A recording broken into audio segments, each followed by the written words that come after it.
a Kezar to the glory days at the stick. From who's got it better than us to brick by brick.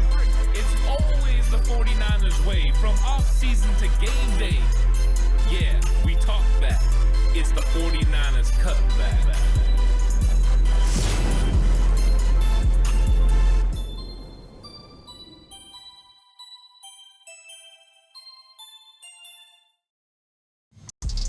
It's 49ers Cutback Podcast time. Welcome to the show, everyone. Talk about bye-week business. There's a lot going on. There's people taking interviews. There's injury news. They're just figuring out what the 49ers are going to do during this week to be prepared for whenever they find out who they're going to play. But there's a lot of different topics. So I know a lot of times I do episodes that are completely one topic centric. And this one, I'm going to kind of go through a bunch of different things and just talk about everything from some of the production we saw in the games and how that's going to relate to the playoffs, to some of the front office potential moves and guys taking interviews other places, and just some ins and outs from San Francisco 49ers land. So it's going to be a lot of fun. Going to sit back, relax, and just talk 49ers football because it's the wild card weekend. We don't have to worry about anything. We're just chilling because the San Francisco 49ers did their job during the regular season. They went out, they got their 12-5 record, they got the number one seed in the entire NFC, and now they have the luxury of sitting back and letting these other teams duke it out as they wait to see who comes to Santa Clara to face the 49ers. It's a great opportunity to just sit back and wait and calibrate. And with that comes some other things as well, but this is exactly where the 49ers wanted. Now everything that you did in the regular season is not forgotten, but you have to move past it because now you have a different objective. Season one is done. You did what you needed to do to get the number one seed. Now it's your job to go out there and make sure you take advantage of the opportunity that you've given yourself. You are the number one seed. You have home field advantage, but you can always lose. One of the most horrific losses in 49ers history is 1987. The San Francisco 49ers had the best record in the NFL. They were 13-2. In came the Minnesota Vikings, and Anthony Carter happened. And the 49ers lost that game, and Bill Walsh talked about it being the most traumatic experience of his coaching career. That was huge. They really thought they were a team of destiny, and they were going to win the Super Bowl that year, and they were stopped. So you just have to make sure you take into account every single variable when you're going into these games. And that's exactly what we get to talk about this week, and then next week we really get to ramp it up. So let's get into some of this, but like always, please like and subscribe to the channel. I'm on the push for 5K. I'm 185 subscribers away. You can help me get there before the end of the football season. I really appreciate that. If you're listening on audio platform, 49ers Cutback on Believe. Please give it a 5-star rating. I appreciate all of you. And if you're going to bet on the playoffs, bet with Bet Online. The NFL playoffs right around the corner and the NBA season in full swing, Bet Online has you covered with all the up-to-the-second odds, news, and scores. With additional odds, lines, trends, and info on both desktop and mobile, you can access the world's best wagering information anytime. Head there today and get in on the action and see all the updated odds. Remember to use the promo code BELIEVE, that's BLEAV. Receive your 50% welcome bonus on your first deposit. Bet Online, where the game starts. And there's lots of places that I could start in this episode, but I want to start with one that's kind of a good news one. Whenever Deebo talks, I always find it very interesting, so I like to listen to what he said. And he's on the Up and Adams podcast like he is every single Tuesday. Pretty good. So if you like listening to Deebo, go check that out. But Deebo talked about the fact that he needed 4 yards to eclipse 1,000 yards for his career and for his season, or for his career numbers, and that he really wanted to get that number. So he went to Kyel during the week and he said, "Hey, Kyel, I only need 4 yards to break this record." And what it would do is it would give him 1,000 rushing yards. And it would make him the second player all time to have 4,000 receiving yards and 1,000 rushing yards in the first 5 years. Very impressive. And so Kyle Shanahan said, "Yeah, we're going to get that for you." And sure enough, Kyle called a play for Deebo to run the football, and Deebo got the 1,000 yards.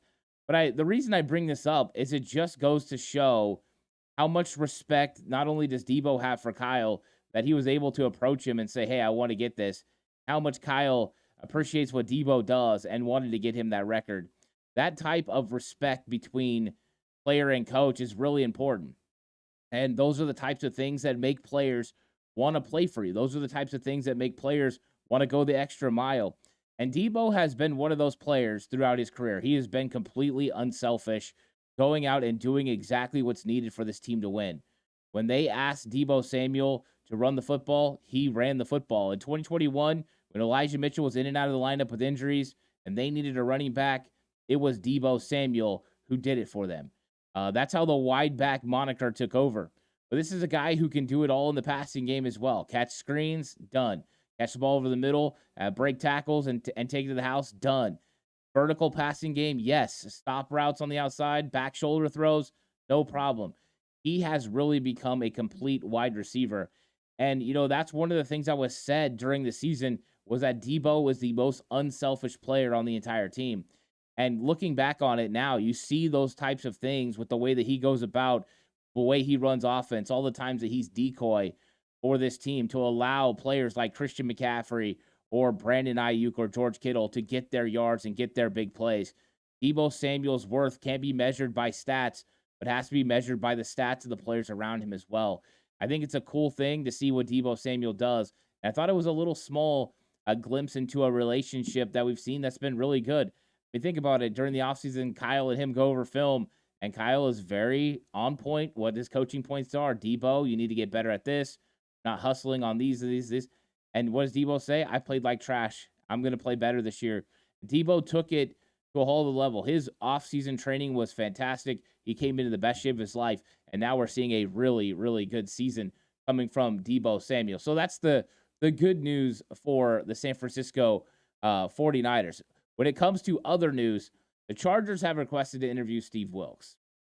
And I don't believe that Steve Wilks is going to end up being the head coach of the Chargers, but I am glad that he's getting interviews because Steve Wilks deserves it. Steve Wilks has been a fantastic defensive coordinator this season. The fact that he came in, he learned a new terminology, he learned a new way of going about running defense and learned all of it. So that way the players didn't have to adjust what their verbiage was, what their calls were, how they played the game stylistically. He came in and he made the adjustments. So it was a nice process, right? Do you switch it for 25 guys on defense, or do you switch it for one in the defensive coordinator? And that was the choice that Kyel made, passing on Vic Fangio and going with Steve Wilks. And in comes Wilks. And yes, Wilks did a good job early. You've seen some of the improvements in the secondary. But then you had that time where the 49ers went through a losing streak. And everyone started to turn on Steve Wilks. Well, not everyone. I know I didn't, and there's several, other 49er fans for sure that didn't. But there was starting to get some, hot seat type conversation. But Wilks is just cooler than a cucumber. He made the adjustments that he needed to make. The defense, they married the defensive line to the secondary, and we've seen that defense take their, play to another level. And I think that Steve Wilks was going to garner this attention because he's already proven in two different stops that he's a leader of men, whether that was when he was in Arizona as the head coach or when he took over on an interim basis in Carolina. The players liked playing for Steve Wilks, and that hasn't changed in Santa Clara either. So the fact that the way his defense played, top five in almost every major category, and the fact that he's proven that how he is as a leader, how he conducts himself, whether it's an interview process or just whenever you see him speaking, he does such a great job. He should be a head coach in this league at some point. I don't know if that's this year. We'll see what jobs come available and who some of the GMs are that they're really looking to get a certain guy. Also, what could play into this is how long it takes for the 49ers, in the playoffs could determine when a coach is available to actually sign and go with another team. But with him go with the interview process to the Chargers, I think that they're going to ultimately end up going with an offensive coordinator, but they're doing their due diligence in talking to Steve Wilks, and they should. He's a very, very good coach. So do I expect Steve Wilks to go to the Chargers? No. Do I think there might be an interview or two that's available for Steve Wilks out there again? Yes. Do I think he should take those interviews? Yes. But ultimately, I think he should do like D'Amico Ryans did in 2021, take those interviews, listen to what they have to say, and then come back to the 49ers for one more year, and then go out again next year where he will be in high demand, and he will get the job that he ultimately wants the way that D'Amico was capable of doing. So do I think this is the year for Steve Wilks? No.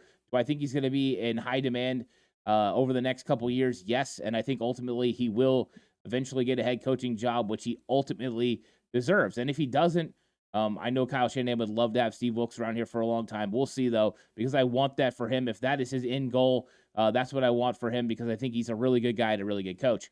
The Raiders, Commanders, and Chargers, which is interesting, right, have requested to interview Adam Peters. Adam Peters has been a well-sought-after front office person for the 49ers for a while. He was formerly the general manager of the Denver Broncos before he came to San Francisco. This is his hometown team. He's a 49er fan.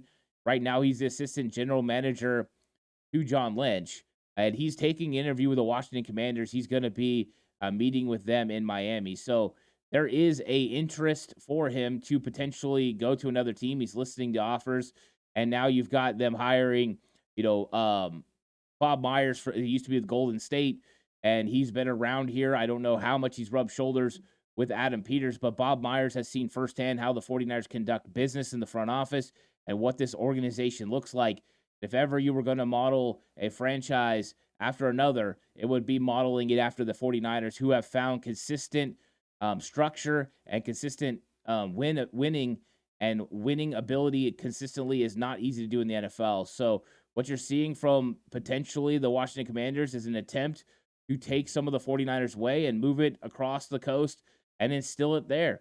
And we'll see what Adam Peters ultimately does. I wonder, what the front office of the 49ers could do. I wonder what Jed York could decide here. Could he decide to, potentially promote Adam Peters to general manager?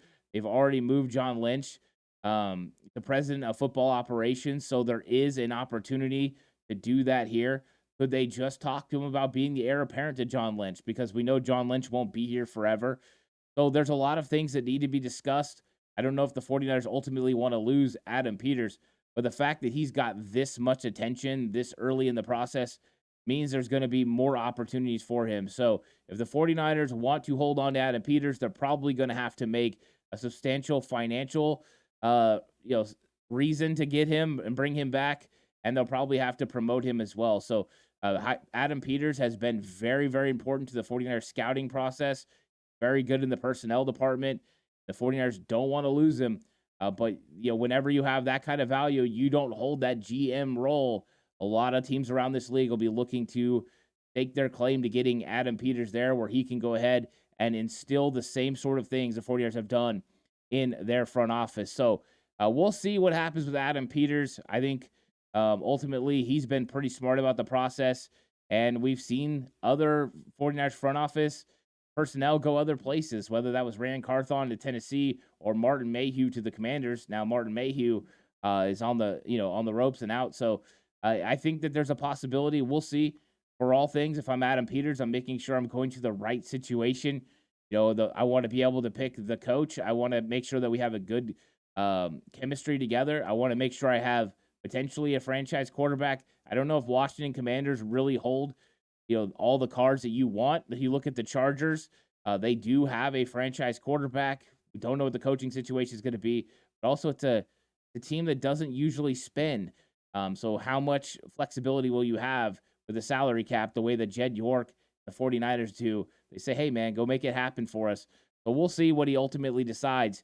But it's something to monitor. 49ers do not want to lose into the front office personnel, especially one as talented as Adam Peters. And we'll see how it plays out. I think Peters has a better chance of leaving than Steve Wilks this year. But ultimately, you don't want to lose either one. So Cleveland Farrell was the big injury that came out of the game. And Farrell, it's been kind of mixed conversations from media members about what exactly Cleveland Farrell said and when he's going to be out. I do know that Matt Barrows said that Cleveland Farrell told him the knee felt off and he was walking fine after the game and said that he would be ready for the playoffs.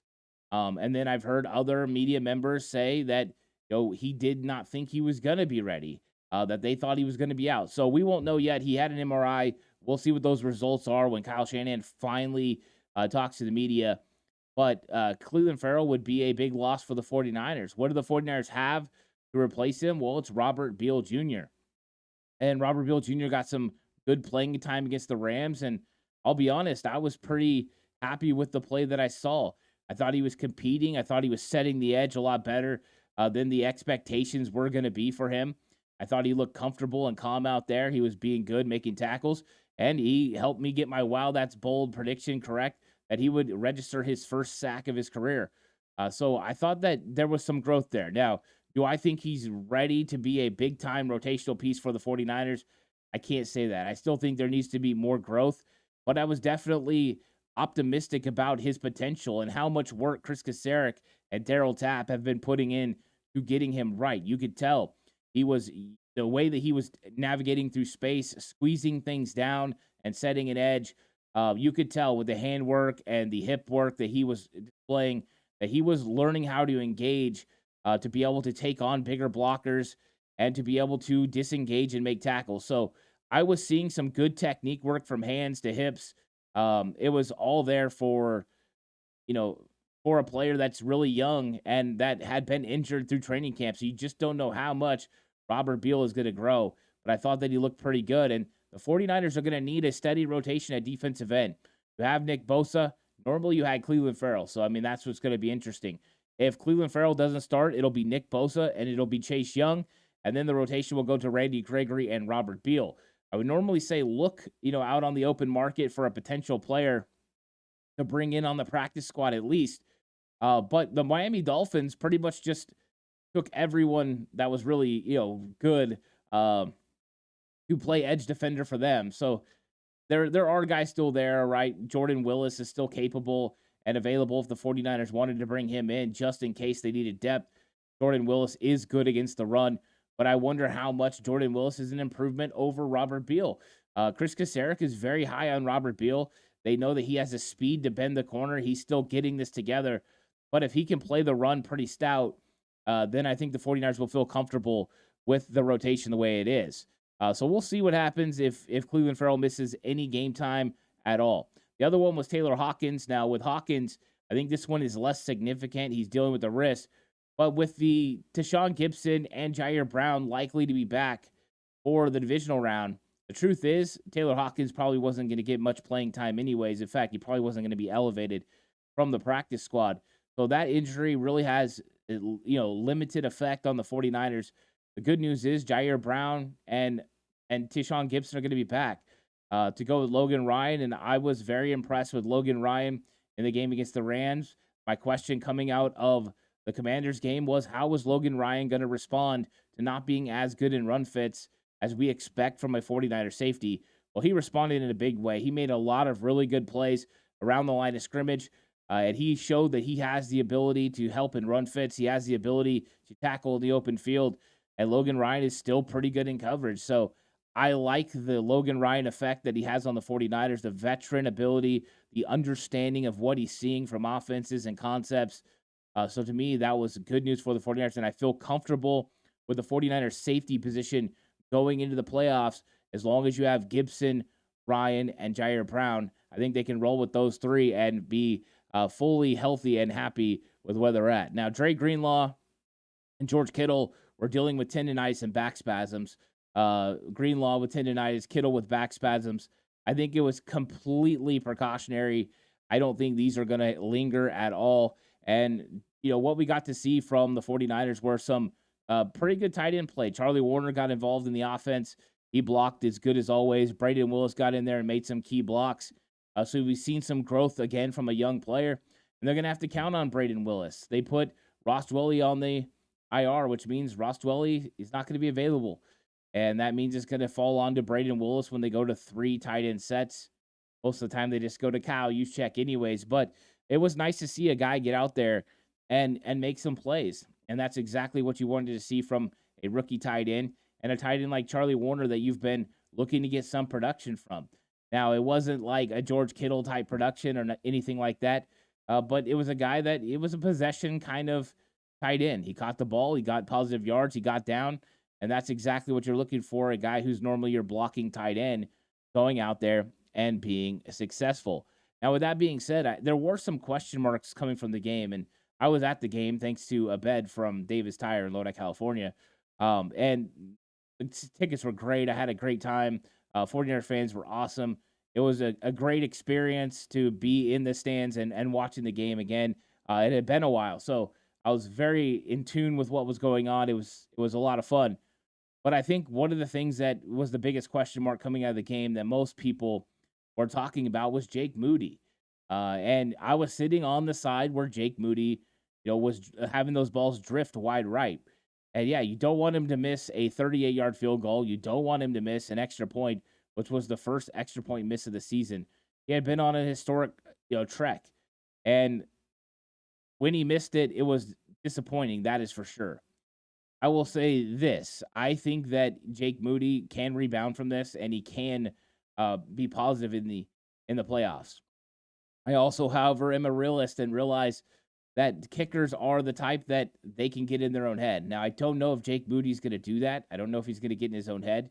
And I think that Kyle Shanahan and the organization are steadfast in their belief for Jake Moody.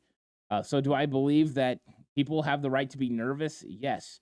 The 49ers have had some nerve-wracking moments with kickers in the past.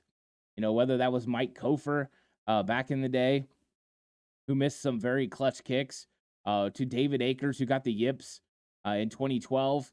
There are situations where kickers have done the 49ers wrong. But Jake Moody's a young guy that they have a lot of belief in, who has a very strong leg. If he can figure this thing out and be consistent, he could be a offensive weapon for the 49ers, because you don't like to kick field goals. In fact, the 49ers don't kick field goals very often, but he has the leg to be able to kick from deep. Just in case you can't move the football to a certain part, he can definitely get it done. So I don't know exactly how Coach Brian Schneider or Kyle Shanahan view this. I only know what, Kyle says as far as to the media. But my belief is they probably are going to roll with Jake Moody, but probably are very cautiously optimistic that Jake Moody's going to be able to consistently make kicks in the playoffs. And if I was the 49ers offense, I would not put it on Jake Moody. If I'm the 49ers offense, I take it upon myself, Brock Purdy and those weapons, to make sure that you go out there, you score touchdowns. And let's be honest, that is the main goal anyways. You want to score touchdowns. Make sure you get out there and you get it done. In the playoffs, you don't want to be trading field goals. And yes, field goals sometimes are very good. You need those field goals to that way you don't have open frames, and that way at least you walked away with 3. But I'm telling you, this is the time of the season where field goals don't win you Super Bowls. Touchdowns do. And I know field goals at the end of games can win Super Bowls. So that's not what I'm talking about. I'm talking about consistent field goal will not do it. So Jake Moody, he needs to figure this out. He needs to make sure that he can make kicks. And I would say that I would be lying if I said I wasn't a little concerned. But I'm going to hope that Jake Moody bounces back, because I really do want Jake Moody to be 49ers kicker for a long time.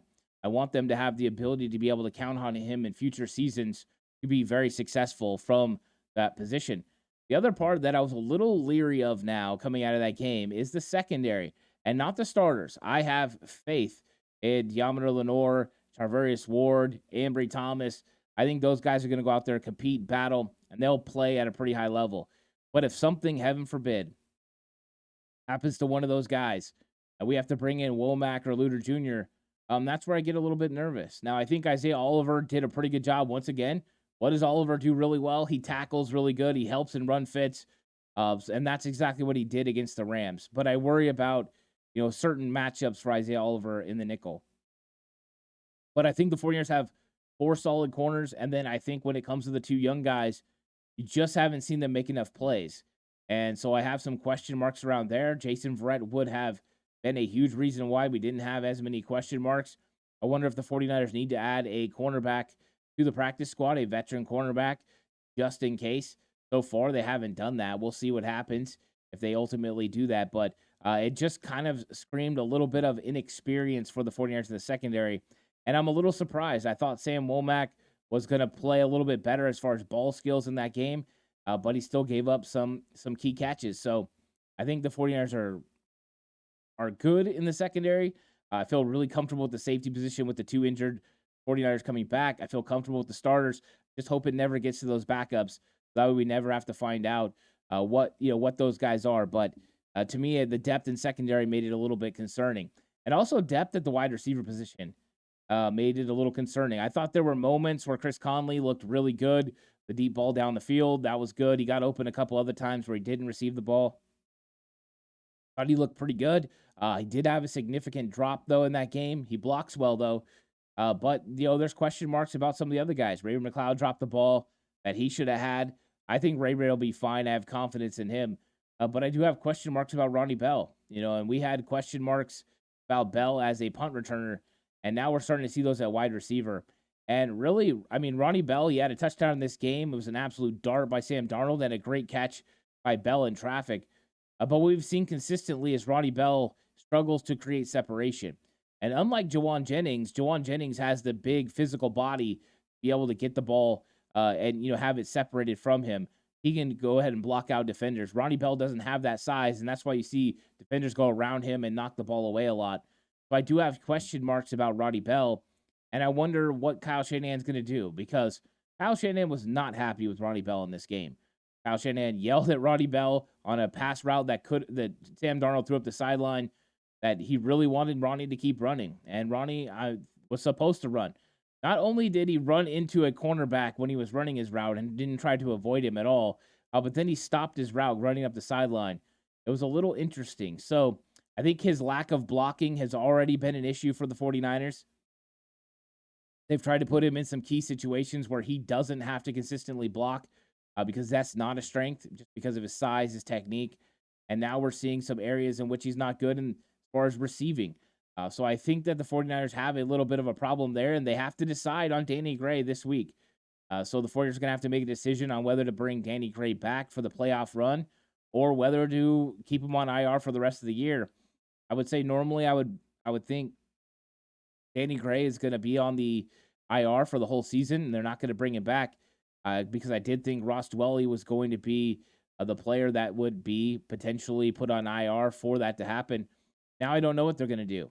But I wonder what Kyle Shanahan's comfort level is with Ronnie Bell compared to Danny Gray.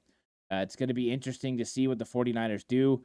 But luckily for them, they should be getting Juwan Jennings back. He was in the last stage, couldn't clear the last hurdle and getting back from concussion protocol. But with 2 weeks left, he should be able to clear concussion protocol and be able to practice with the 49ers, which means 49ers could be close to full strength at wide receiver. And when you have your top four guys as Brandon Ayuk, Deebo Samuel, Juwan Jennings, and Ray McLeod, you feel pretty comfortable. You have Chris Conley on the active roster, so we'll see. Conley is somebody I know that they like. He's a big body. He blocks well. He does get open occasionally. We'll see. Ronnie Bell, I don't know. We'll see what the 49ers do. I'm trying not to get down on the young guy, but I've seen him drop the ball over the middle. I've seen him, not finish some routes, the punt return thing.